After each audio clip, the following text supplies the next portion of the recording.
It's called Throne Science, and it's Whoop for your poop. Throne Science. Throne. Oh, like a Whoop toilet. for your poop. Yeah. A toilet gadget, yes. And, you have situations in California, too, with Eric Swalwell. Really, just don't cheat on your spouses. Don't do it with people that work for you. How is that hard? Have you been sort of quietly doing climate investing at all in this period where it's sort of out of favor in the headlines? Yeah, so Eric, it's no longer called climate tech. It's called energy tech. Exactly, right. Or it's called the reindustrialization called of America. Our warfighter energy, kill Department people. of War against climate change. Does this feel like the dot-com boom?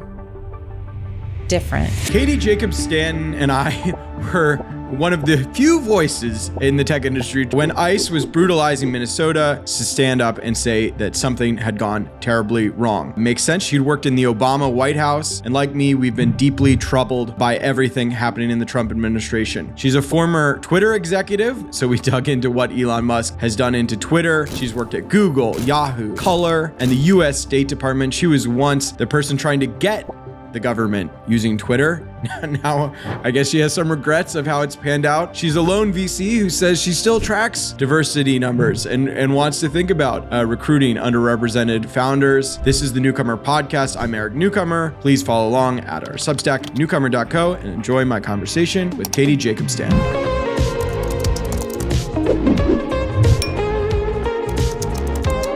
Twitter is very different, but also still very much the same. Yeah. Twitter is still the place for breaking news. It is still the place for public discourse. It is still the place where authenticity and distribution matter.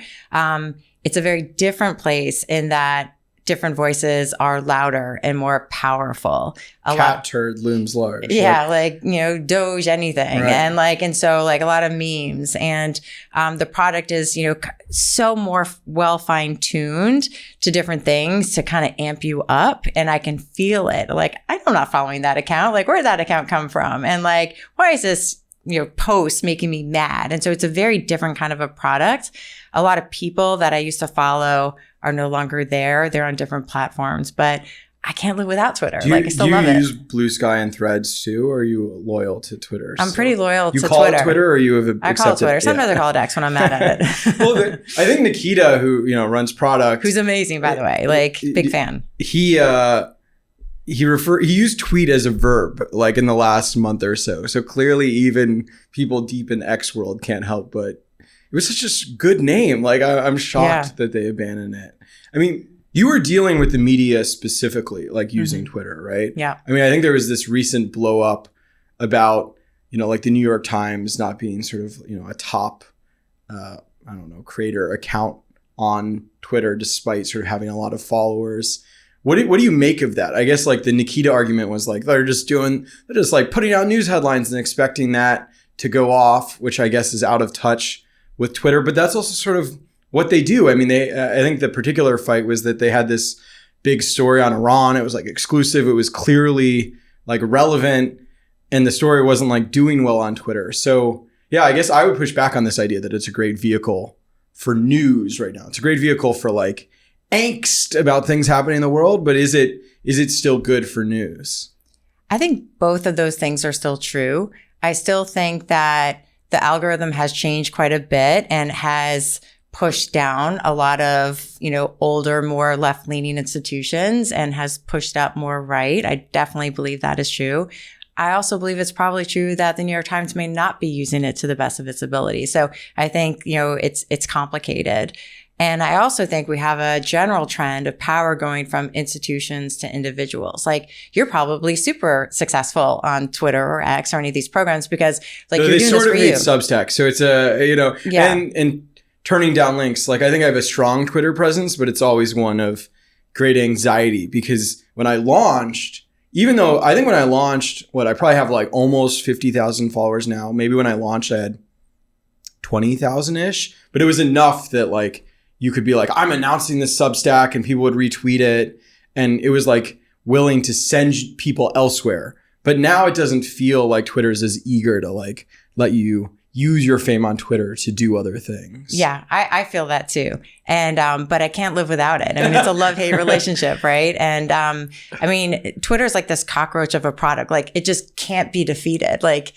it is who it is in spite of itself, no matter who the leader is, right? It's still going to exist. I mean, Threads, it's fine, it's good, but I also don't want to go to a place that this feels very right on Twitter. Threads feels very left. And Blue Sky, who knows? And right. Well, I can't. Yeah, I feel like both Blue Sky and Threads. My mom is like, is a little bit to the left of me, or she'd probably further to the left of me.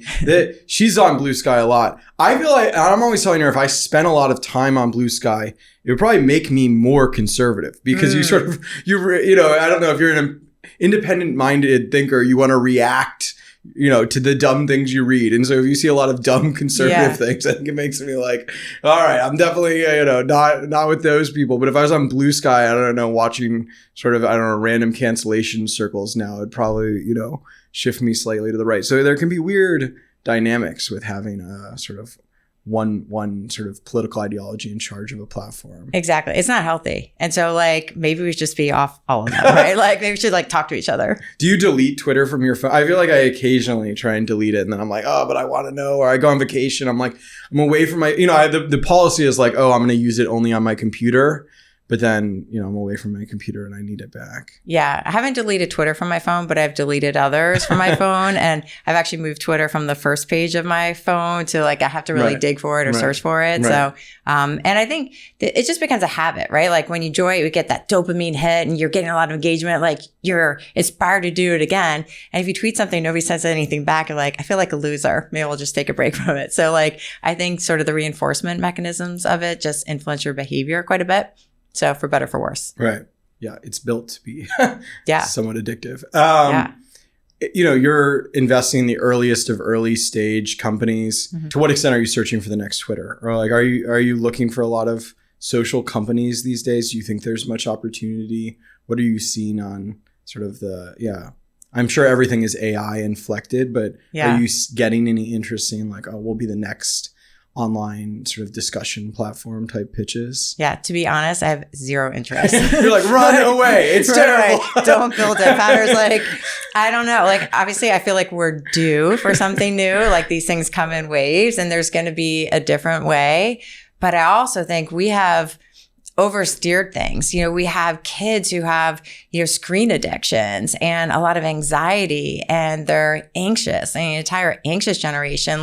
Having another social network, I can't imagine is going to make the next generation better.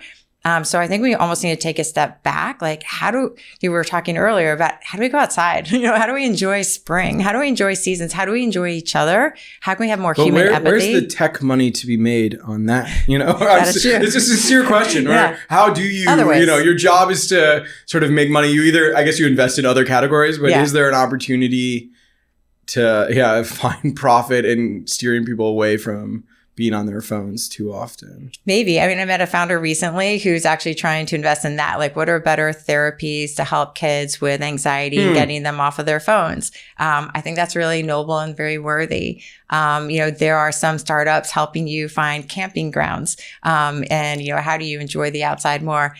Then there's a question of being venture backable. Is this a really good business versus is this the next Anthropic? Probably not. But there's still a lot of ways to make money and do good in the world. Whereas poor business people, you're at work already. You're going to be using the internet. We'll fund internet. Are you mostly investing in enterprise companies right now? Mostly. Yeah. There's some that are, most of them are, B2B in some capacity, but there are a few that are B2C. We invest at Moxie in mostly early stage companies, AI for blah, blah, blah, vertical applications of AI. Everything is AI right now, right? If you replace AI with software, that's basically what it is. And at least we are generalist investors. For me personally, I love AI in healthcare. There's so much opportunity. There's so many challenges. And actually the one that I will share with you that is a direct to consumer product, and you're not going to see this coming. So bear with me. It's called Throne Science, and it's Whoop for your poop. Throne Science. Oh, like a Whoop toilet. For your poop, a toilet gadget. Yeah. So looking down, obviously. But now we have this sort of tailwind of the personalization of healthcare, right? You have your Oura Rings, your Whoops, Function Health, all these different ways that people are starting to change their behavior based off of data, right? I stopped drinking. I'd have a glass of wine tonight. Like, this is all fine. And then my Oura Ring would be like, don't do that. Like, that's bad. It's going to affect your sleep. And so I've made like my own personal changes, and we invested in this company called Throne. And when our team first saw it, we're like, we'll never do this. What's the TAM of this? All right. Huge TAM, because, everybody poops, as many children's books will do. Yeah. And, but, are people comfortable with this? And it's hardware. Hardware is hard. You're selling direct to consumer. That's hard. So we initially said no. But then we met this founder, Scott Hickel, who is so brilliant, so smart, and so weird. Like, you've got to be weird to like build your business, a shit business. And then all of a sudden, like, he sold me, like, this is kind of the future, right? Like, here is data you literally flush away every day. What does it tell you? So it tells you things like hydration, how's your gut health. It can also detect blood. And that's actually the most important thing, especially with younger Americans. The only cancer that's actually growing is colon cancer. And, statistically, we, live in this healthcare world which says like, okay, you turn 40, you should have your first colonoscopy. Well, what if you had blood in there and you didn't see it and you didn't know about it and you wait till 30? Like, how can you do earlier and faster detection? So that's one of the things that you can test for. Are people paying for the device? Yeah. Or not health insurance or anything? Not health insurance yet. And so, the next steps are, how do you get it to be HSA reimbursable? Maybe get your insurance company to pay for it. So these guys are so early. It's sort of a hypochondriac first business. Perfect. I'm a hypochondriac. It's like the most anxious, like whoever's really worried, every signal you'll, you excrete. Yeah, exactly. Totally. But what's it called again, sir? Throne. We'll send you one. Do you want one? Maybe. What stage business is it? Seed. Yeah. So how big is it? It's like a little camera. It's a little camera. It's like this big, and obviously points down. My husband was like, "You're not putting it on the house." And I was like, "Don't worry." And it goes down and not up. And when you go in, it's different for everybody. So it'll adjust. It'll know it's you versus your wife versus your kid. It can tell. It can tell. Yeah, Bluetooth, because everyone brings their phone into the bathroom. Oh, I see. It's kind of weird. Yeah. But, fascinating. Yeah. How long ago did you invest in that? A little bit less than a year ago. Huh. And one of the co-founders of Whoop is also a co-founder of Throne, which is great because he has built this before. He understands hardware. He understands consumers. He has his own health issue that has made this his life's mission, which is always so important when you find founders. So that's the only company we've done that's in healthcare and direct to consumer, again, because it's really, really hard. But I think these guys have a great shot. What's your favorite non-direct to consumer health investment right now? Well, it's like my children. I don't have favorites. Not your favorite, but one that's fun to talk about. I'd say like one that was recently in the news called Lumini, which is workflows for healthcare systems. They just announced a partnership with the Cleveland Clinic. Something like 25 to 30% of all healthcare system budgets go towards administrivia. And, claims, prior auth, referrals, paying doctors, all these things. Awesome for AI. Awesome for agents. And healthcare systems, understandably, are very conservative, right? They don't want to let in too many of these agents without control. And this team is really incredible. The founder grew up in southern India, coconut farming family, gets a Rubik's Cube at the age of 12 years old, becomes India's national champion, sets a Guinness Book of World Records for Rubik's Cube, becomes this American dream story, comes to Silicon Valley, and he's just great at solving problems, right? And so this became, his mission. He was very interested, talking to a lot of these customers. And so they're just on their way. So it's really interesting to see, both this founder grow and solve puzzles, and great institutions like the Cleveland Clinic that are we want to be on the forefront of, if we can improve workflows, we can improve health outcomes. And so that's a direct correlation. So they're working with a lot of these healthcare systems, which is great.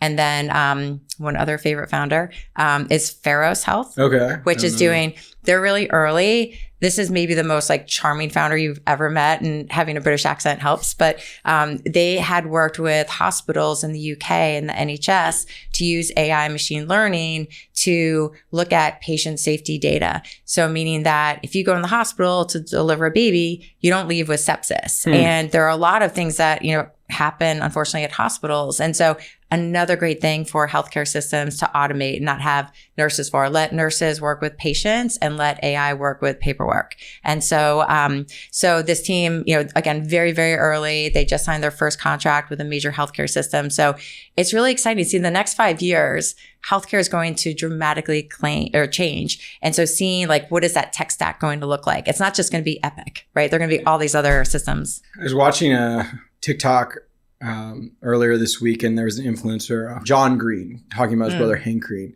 Is that a lot of the good news happens slowly, right? It's you make these incremental improvements to human health, and over time we're drastically reducing, the number of infants that die and people that die, and improving life expectancy around the world. That happens very slowly, and the moment in time headline is oh my God, a school shooting or something terrible. And that dichotomy just has a really, I don't know, how did you, you live that some, again, from being in Twitter world, and then also, working in government, you're helping the White House figure out how to use social media.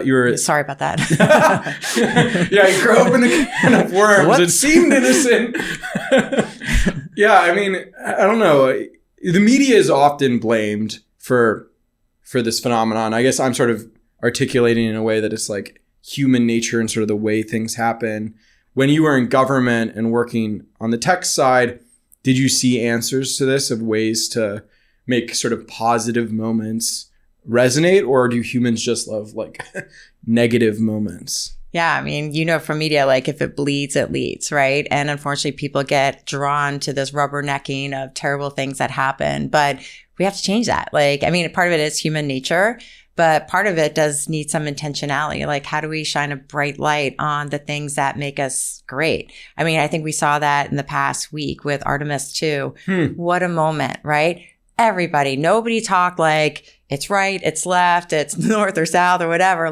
That was a great time for all of us to come together and see, look what happens when we apply our imagination, our ingenuity, our resources to learn and to explore and to celebrate the win of these 4 amazing astronauts and see their camaraderie and how they talk to each other, how they talk to us. We need more Artemis celebrations of what we can do when we just focus on the prize and the things, again, that can advance our society. And is that a matter of political leadership? You have to create, I guess, in the real world, these actual moments that people get excited about, or is there a level of, I don't know, social media savvy that can do it? Yeah, I think it's everyone's responsibility, right? I think we expect too much from our politicians. I think, I get how people have given up. It's really sad. That we don't make it easy for good people to run. And as a result, we don't have a lot of great leaders. We do have some, which is great. We need to empower them. But I think it's everybody's responsibility. It's each of us. It's tech. And I agree with that. You're not saying it directly, but nobody wants to blame the electorate. Or sometimes it is the news consumer and the voter has some culpability. And it's not always productive to point it back. But sometimes it's people get the politicians that they vote for on some level and get the media that they decide to consume. Obviously, platforms, can be regulated and changed, but totally. Also it's easy to complain and inflame the rhetoric, but how many people who are complaining actually ever served in office, have ever volunteered, have served the military, have served their government, right?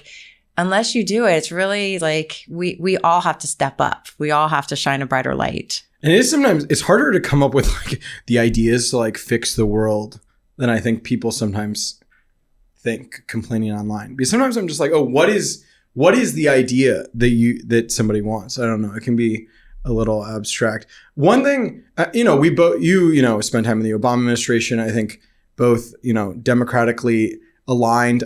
This week, Axios reported that the DNC was telling its staffers not to use ChatGPT and Claude. I don't know if you saw this. No. They said they can use Gemini. I don't quite get the balance, but do you worry that there's this sort of America overall is very concerned about AI. Yeah. But then, I don't know where you see the Democratic Party going with AI. Do you have a general sense of how you think this technology is being received outside of Silicon Valley?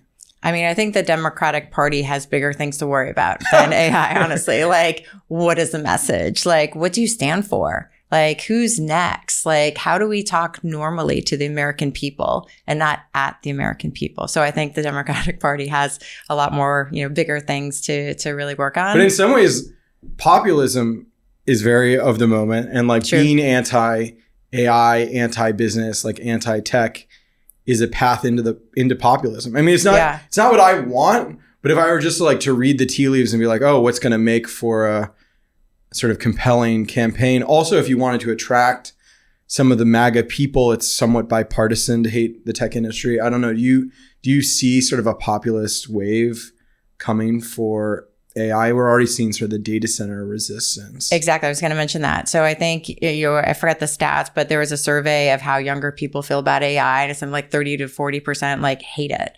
Like, that's huge. That's a big, big number. And even, I have kids who are, in their early 20s, and they're also, even having a mom who raised them in Silicon Valley, they're like, I don't know, a little bit nervous and cautious. And I think it's really interesting. You see this in Indiana, where there's a local councilman and someone shot, at his house and left a note that said no data centers.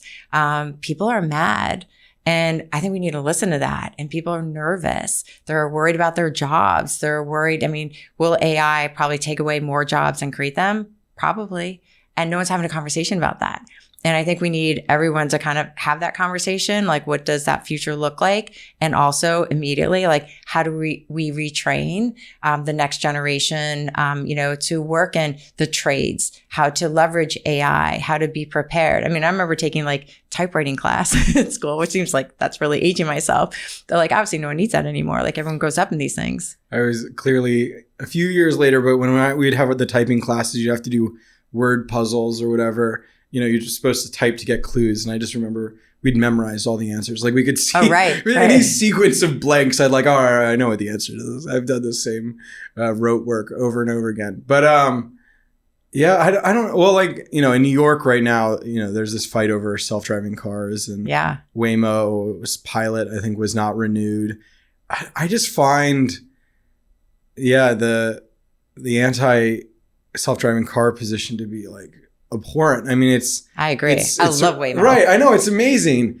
But I mean, if you're sympathetic on the jobs front, then there's this impulse to slow down any technology that threatens jobs. And, there are Uber drivers and truck drivers and everything else that eventually face a threat from self-driving cars. And I just think ultimately, we want to be a culture that embraces progress. And I think anyone who's been in a self-driving car, I mean, especially for the elderly and people with mobility issues, or, and people who just care about safety and don't want drunk drivers, everything. I just feel like it's insane that I think we're going to look back and we're going to be it's insane that for, 100 plus years, we let humans drive around in these sort of big hunks of metal and ram into each other and ingest substances and then get on the road. I don't know. It feels like it's going to be a weird blip, not the human way of operating. I agree. I mean, there are these products that are living and serving in the future, right? Same thing with Airbnb. Why would I ever rent somebody's house? And now it's just part of the fabric of how we travel. Same with, Uber, same with Waymo. Once you're in a Waymo, you realize it's safer, it's cleaner, it's about the same cost for the elderly, for, people who have, sick issues, and need an extra hand.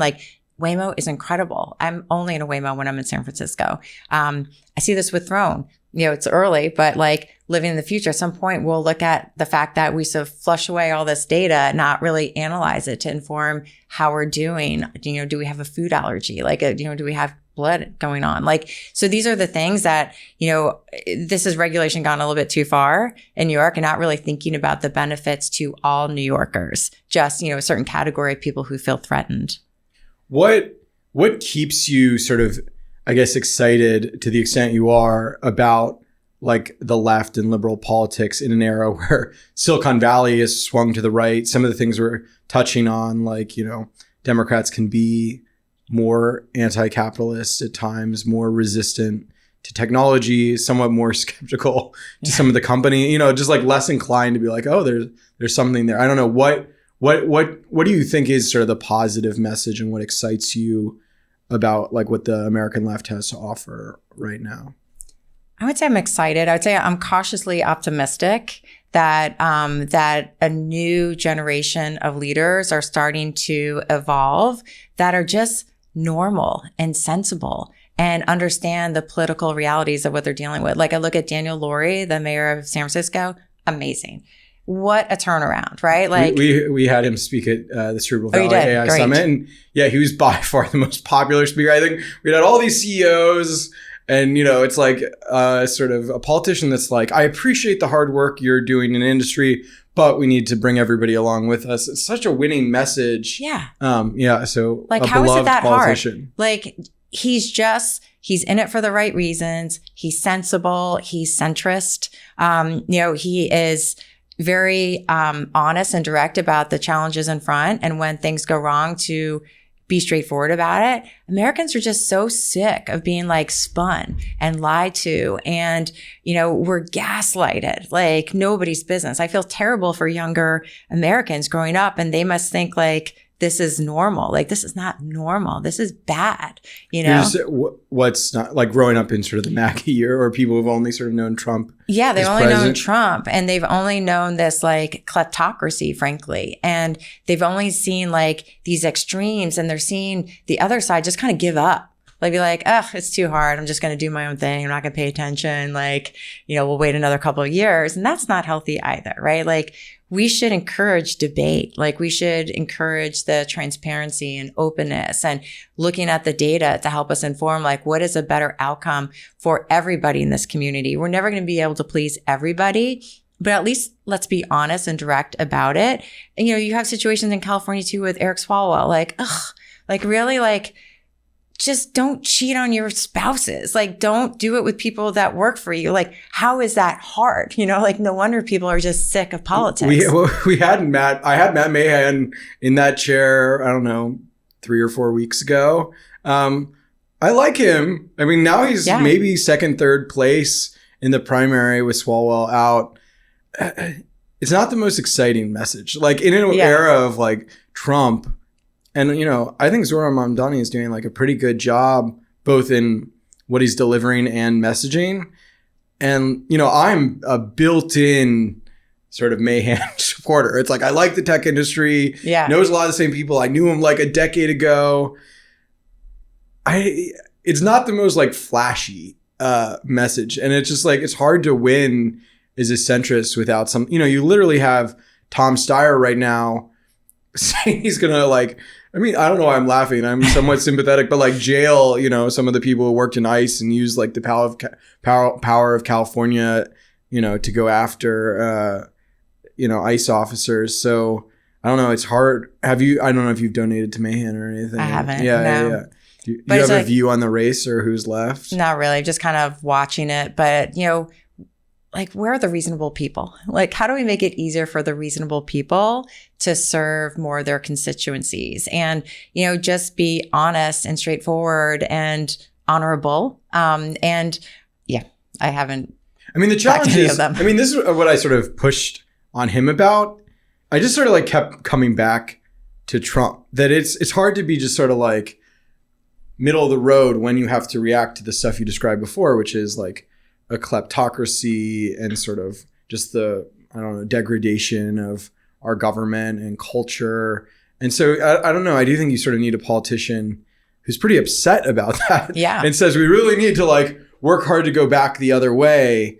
And so it's hard to strike this like, super chill, like bring everyone together message when we need some, we really need to work to undo some of the damage that's been done. Yeah, and especially in tech, right? In California, it's very tricky, right? I mean, it's the largest economy in the world. Like, I think it ranks like 4th or 5th, whatever. But an embrace of tech, but also, some distance from it too, and making sure that, tech leaders understand their power and their influence. Like, you think about American superpower, but if you fold in American platform superpower NVIDIA, Alphabet, Meta, like they're in the top GDPs in the world, right? Like we have such an influence on the world, but we're not elected. Like there needs to be I think a tougher conversation and a more vibrant conversation with how we work at tech. We saw what happened. The Biden administration didn't embrace a lot of these leaders. And as a result, they like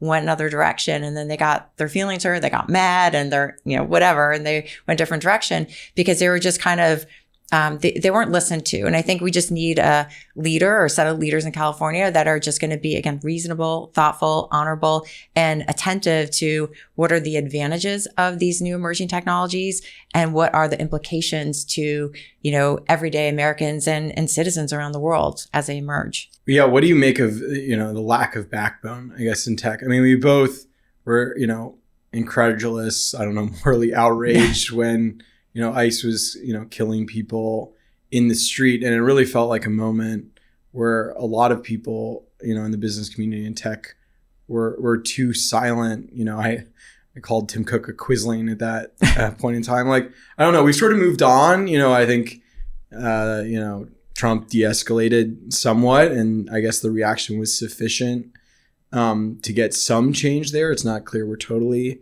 out of the woods with ICE. Maybe we've just moved on in terms of our attention. But yeah, what do you make of sort of the lack of leadership from, the big tech CEOs? Yeah, it was appalling. Like, it was absolutely appalling. And, and I think, I forget the timeline, but, maybe it was like a week or a couple of weeks earlier, all the tech leaders were in DC, right? And they were all sitting at President Trump's table and all fanboying him, right? And so they were all there. They had plenty to say. And yet, two Americans who were exercising their freedom of speech and protesting against ICE in Minnesota, a poet, Renee Good, and Alex Preddy, an ICU nurse who had the bravery and the courage to protest, got shot and killed in pure daylight with all the video surrounding it. It was clear as day. And the Trump administration calling them terrorists. And it was one of the most disgusting things I feel like I'd ever seen in my lifetime. And so, I tweeted something about like, this is appalling, this is terrible. And, these poor families. And then I think you wrote this amazing article. And I wasn't totally paying attention at the time. So I read your article that Jeff Dean, David Hornick, maybe a couple other people, and that's it. Right. And it was terrible. Everyone was silent. I'm like, how can everyone have an opinion about, these ridiculous things? And I don't know, like, if you have a platform and you have this privilege, you have to speak up. Like, tech is no longer neutral on things. Even fast forward to this past weekend where we saw Sam Altman's house attacked, Molotov cocktail. 2 days later, 3 days later, someone shot his house. Terrible. That should never happen. Nobody should live in fear, no matter what they do. If they're Sam Altman or, Sam Johnson, like everyone needs to be respectful and safe. And so that was terrible. But all of a sudden, everyone in Silicon Valley had an opinion, like why that was bad. They're absolutely right. That was bad and they should speak out. But why this disparity, right? Like we should, speak out when we see things that are wrong. And we have this, we have all this power and privilege, like we have to use it in the most constructive way. Yeah. No, that's so well put. I mean, it does feel like first of all, that, it's strategic to them to defend a CEO in the way that sort of being across the Trump administration doesn't help them. But I also feel like there's this sort of like class defense where it's like, oh, the CEO like me, I need to defend them. But yeah, it's a very dark contrast. I mean, you can see how countries slip into fascism. It's like, the business community does sort of line up. They see what they get out of the administration. They're experts at sort of playing the game on the field. They're like, oh, these are my incentives. And people just sort of drift into it. I mean, it's a dark realization about, that almost gives them too much forgiveness because it's sort of like, well, that's how these things go. But yeah, I'd like to see more leaders in tech. How much do you think just like the political tide shifting will sort of help people find their backbones? If Democrats start to gain power in like the midterms, do you see movement there, or do you see people starting to try to reposition themselves? I think so. I think that there are, I'm on a bunch of text threads, and signals of people that, are just being like careful and watching and are hopeful. I also feel a lot of collective exhaustion. We just live in this frenzied world that every day, like, what is happening? Right. I mean, the first Trump administration, there was this sense like we're going to resist it, yes, and that will solve everything. Yes. And then I feel like people lost all the will to, resist, I guess, the second time around, because it's like, oh, it was a lot of complaining that didn't do much. Right. But I think you are starting to see, groups like This Is Too Far, like Marjorie Taylor Greene stepping up. This is too far. Fascinating, right? Like Tucker Carlson, Megyn Kelly. Right. Like sometimes I listen to Megyn Kelly now. I'm like, I agree with her. I'm like, wait, what? What is happening? And so you're seeing people. I mean, the stuff this past week against the Holy Father. Like, really, we're going to take on the Pope, the beloved Pope. Like, that's insane. Like, especially with, Christians and Catholics. I grew up Catholic, and man, would I love to have a family reunion right now with my MAGA representatives and everybody else. Like, he's gone too far, like over and over again, but I think more and more people are starting to feel it. So there are the cracks in there. And I think it is a moment in time. Like, again, how do we bring people more Artemis moments, right? How do we, who is the Artemis candidate, to help us, heal some of these wounds and go back in the world and heal these relationships that, he has decimated with many of our allies. We just have a lot of work to do. This is a big question, maybe too much to ask, but like, if you had to say what, like, you think the positive vision for like America should be, like, it's like sort of abundance, like grow. Does that fully capture it? Because it allows us sort of like, I don't know, it's just like build more tech companies, or how would you put like what we should be sort of aspiring to and what the message you want to hear? Yeah, I think, again, because we have this unique and amazing abundance of technology and resources and innovation, and, Americans who are the best of their game, if it's in healthcare, if it's in economics, if it's in construction, if it's in space, like, that's awesome. How do we leverage that for good? And how do we make, of course, more Americans benefit? But it can't just be just Americans. We live in this global world where we're all interconnected. How can we use our privilege, our power, our resources to help, find earlier detection of cancer and treatments? How can we ensure that we have enough natural resources for everybody to benefit? How do we ensure that we have a better, more protected climate? We have a home in Colorado. It has been 60 to 70 degrees almost all winter. There is no snowpack, which means there's no water, which also means there are more fires. And this is happening all over the world. This is not just a Colorado or an American problem. This is a global problem. So how can we leverage all the tools and the tools of the 21st century to address the challenges of the 21st century around the world? So that is my hope. Well put. Climate is a funny one. Yeah. I feel like there are two things we never hear about, like climate and DEI. And I want to touch on both of them, or we haven't heard about them in the last, 2 years.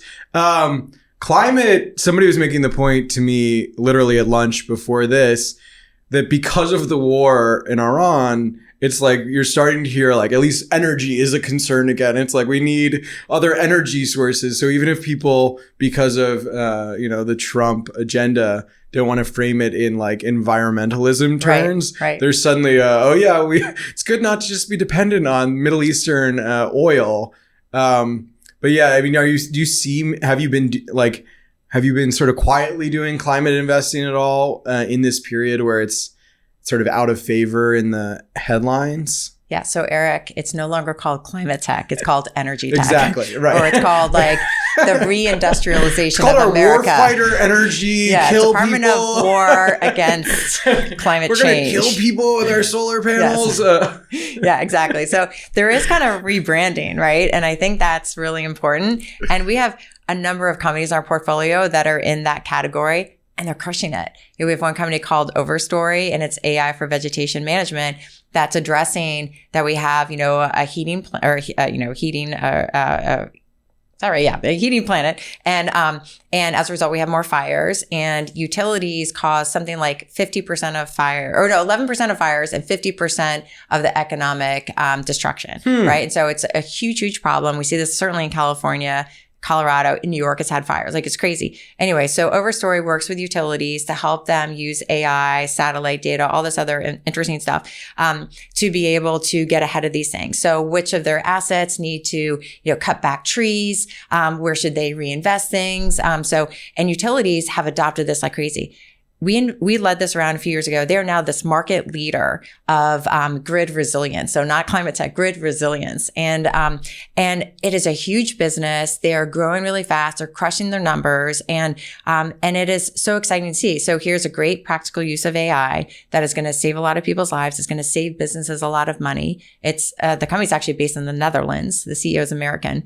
And we laugh about the words, but there is a degree to some that is sort of what the Trump people wanted, right? Yeah. Like, if you look at Doge, they were literally searching for particular words, and we're like, we don't like those words. Like, instead of soft words, please use hard, tough guy words, and like that.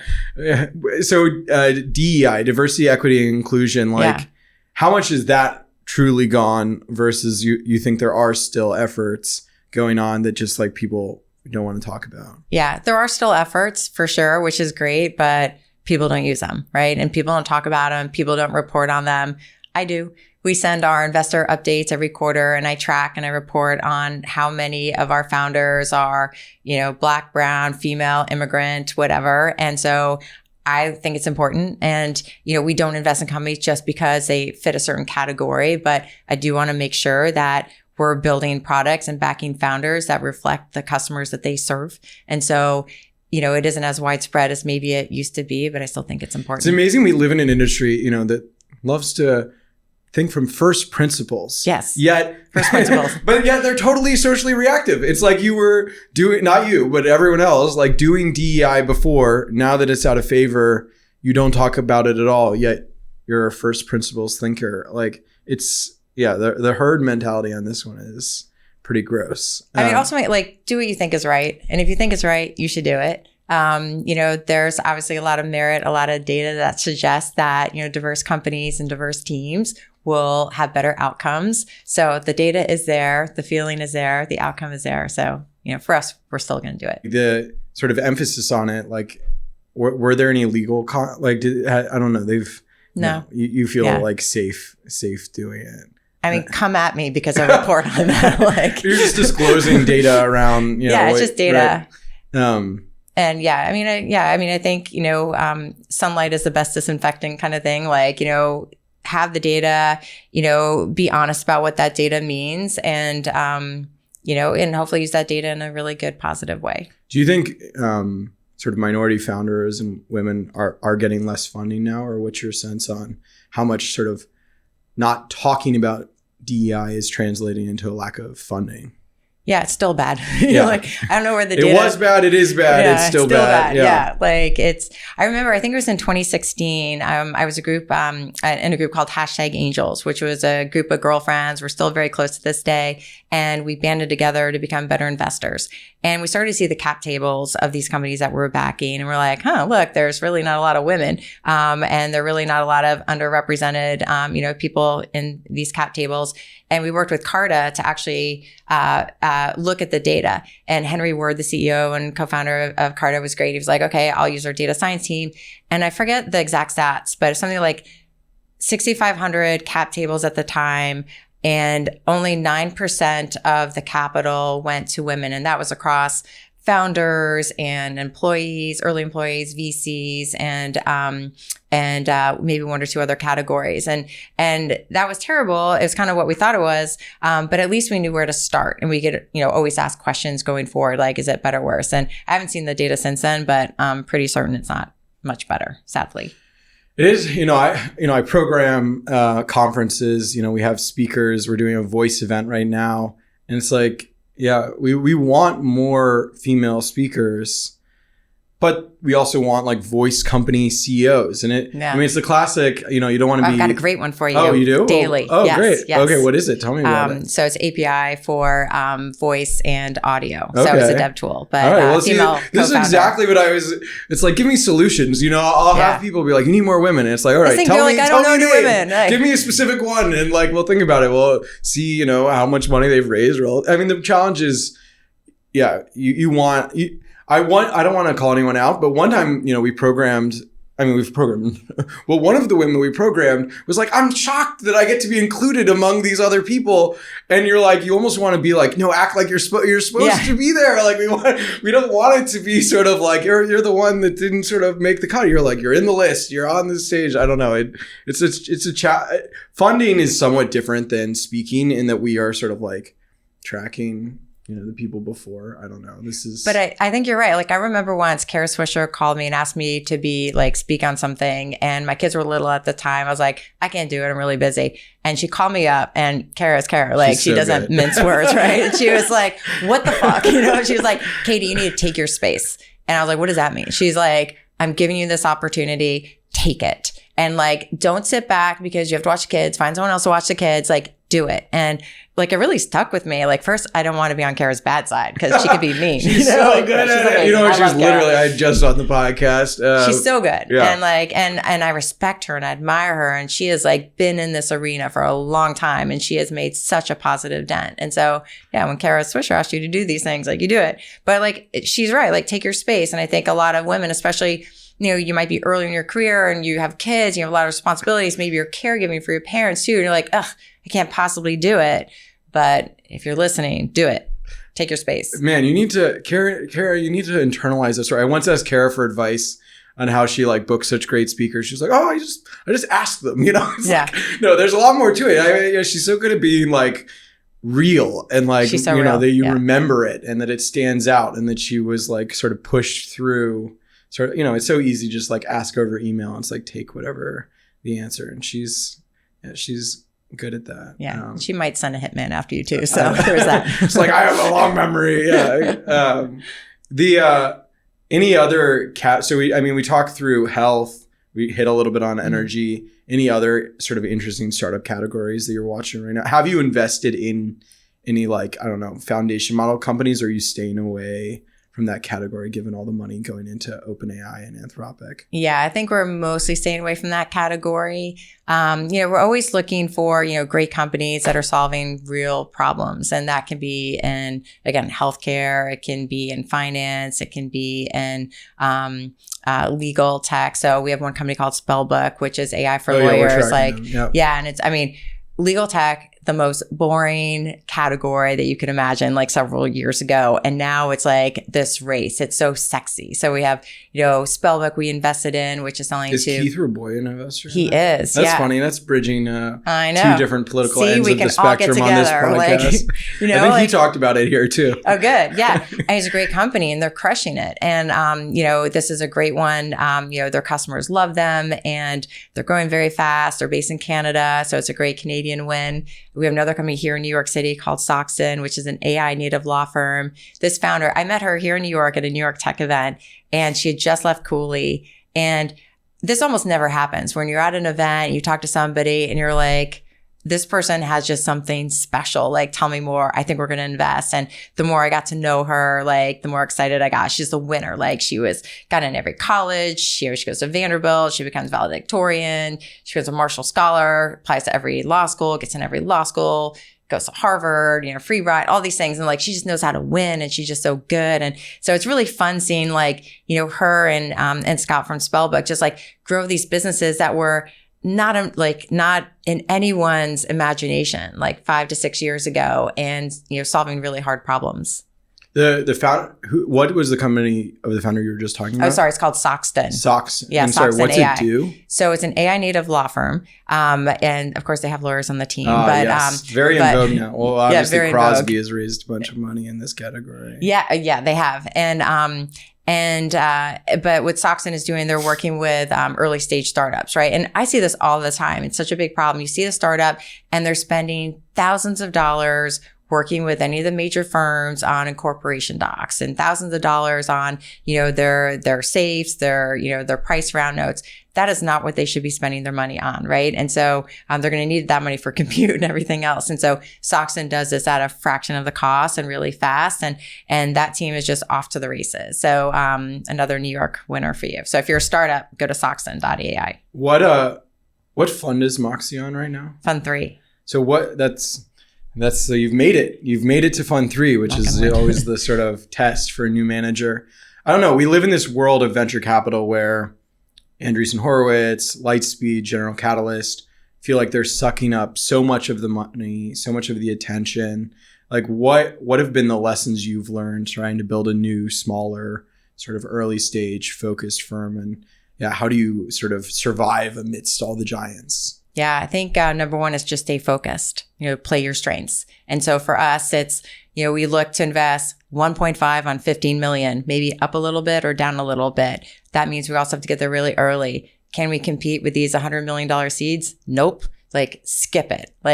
It's really easy to get this FOMO and just try to do these things, but the fun math doesn't work. You just have to stay really focused. You have to stay really early.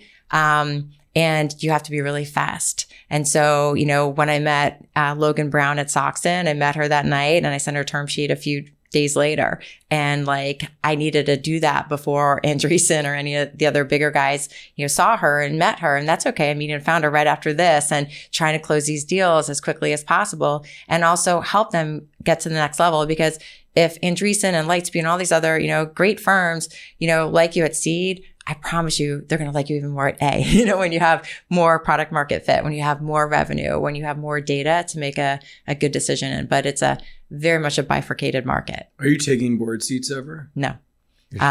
It's too hard to scale. Right. It's too early. I mean, sometimes we do. We try not to because each fund will have roughly 30 to 35 companies and that just doesn't scale. So we always get information right. So we have as much information as the board members. But, we're like with Spellbook. We actually sat on the board of Spellbook early and then Keith came. We're like, great. Keith is a lawyer. He's a very good VC. Let him help you take it to the next level. So there's a little bit of a pass the baton that happens. You are on the board of Yahoo, right? Yes. That one I said yes to. I had another this podcast, Small I saw that World. with Jim Lanzone. He was on this podcast. He's the best. What do you make of sort of the progress they've made? And I don't know. What do you think they've been able to do? It is awesome. So we were talking earlier. Yahoo was the first job I ever loved. And coming full circle to work on this in the board. First job you ever loved. It's I was a banker. Not the first job I ever loved. Definitely not that one. And then product manager at Yahoo in 1999. Yes. .com mania. Days. Yes. Yeah. Webvan. It was so great. And it was funny because I met Jim when I worked at Google and he was at Ask Jeeves. And he was the biggest pain in the ass. He asked us the hardest questions. I was like, oh God. And nobody at Google knew how to answer. And they were just, trying to push back. And I was like, you know what? This guy is right. I never want to be on the opposite side of this guy. He is so smart and so thoughtful. And so we became friends, stayed in touch. And then when he asked me to join the Yahoo board, I was like, what an honor. Even though I never take board seats, I have to do this and have a front row seat to, the reimagination of Yahoo. It's been awesome. He has up-leveled every single part of that team. He has really refocused the company, what really matters. Search, mail, finance. It's so fun to see Yahoo Finance still kicking around. And it is still a market leader. This is a beloved brand. And it's funny too, you look at Twitter and X and it's got it's been kind of punched in the face, right? And people are like, I don't trust it. I don't really like it. And then you see Yahoo. When you talk to anyone about Yahoo, they're like, oh, I love Yahoo, right? It's a trusted place. It's funny. I mean, it has the burden of it's old or people, I don't know, 30 plus. It's it's old, right. But I think you have a positive. Exactly. Yeah, exactly. It's vintage. People don't have a negative association. And then once you drill into specific things that it does, like finance, you're like, oh yeah, it's probably the best way to get financial information, or obviously some of the fantasy draft. I mean, there are lots of categories where it's still pretty strong. It's so great. And I don't know if you've tried Yahoo Scout, which is, obviously to prep for. It's cool. It's really good. And so, it's been really fun. The Apollo team has been amazing, and seeing how, Apollo has, helped contribute to the success of Yahoo has also been really fun. This is probably my last question. Do you use like AI in venture capital? Like, do you think, like, how is it changing how you do venture capital or practice venture capital? It's great. Like for us, and we're a very small team, my partner, Alex, he is the smartest person in the room that never acts like it. He's an engineer. He was head of engineering at Twitter, where we suffered together and built together. And he's great. And he has integrated all these different agents and tools into how we work so we can just move faster. How do we prep our day? How do we diligence companies? How do we look at, the competitive set? What are like better questions? So like it has totally helped us just get smarter. So we can spend more time, face to face with founders and really understand them as human beings and making sure the market. You think AI is good at like flagging startups that you might want to invest in, or it's more the prep once you're sort of actually in diligence? Not at seed per se, because usually it's like the idea, there's like really not a lot of data to crawl. Maybe on the industry, like what are the signs that the market is pulling an idea like this forward or a product like this forward? Why have other companies failed in the past? Was it the wrong team at the wrong time with the wrong idea? I don't know. So it's good at some things, but not necessarily on the history of the company. Okay, this is my last question. Yeah, does this feel like the dot-com boom? Different. It feels similar in that there's such a frenzy and the prices are rising so fast and so high that just don't feel sustainable. And it's going to crash and you don't know when and how badly. So that is true. but the crash is coming eventually. The crash is coming, but so you're just kind of bracing. But different that the opportunity is so much bigger. Like it is so huge and nobody really understands it. And it really has so much promise, but it's so uncontrolled that is a bit scary. And so, everyone's kind of building on quicksand a little bit. So how do we just make sure we're prepared for that and setting it up for success? Katie Jacobs Stanton, thank you so much for coming on the show. Thank you so much for having me. So honored. That's our show. Thanks for listening. Please like, comment, subscribe. We're a new channel and we can use all your support. Go watch some of the old videos. You can follow along on the Substack, newcomer.co. Or if you've got endless time on your hands, go watch the Cerebral Valley Show, my chat show with Max Child and James Wilsterman. Thanks for watching. See you next week.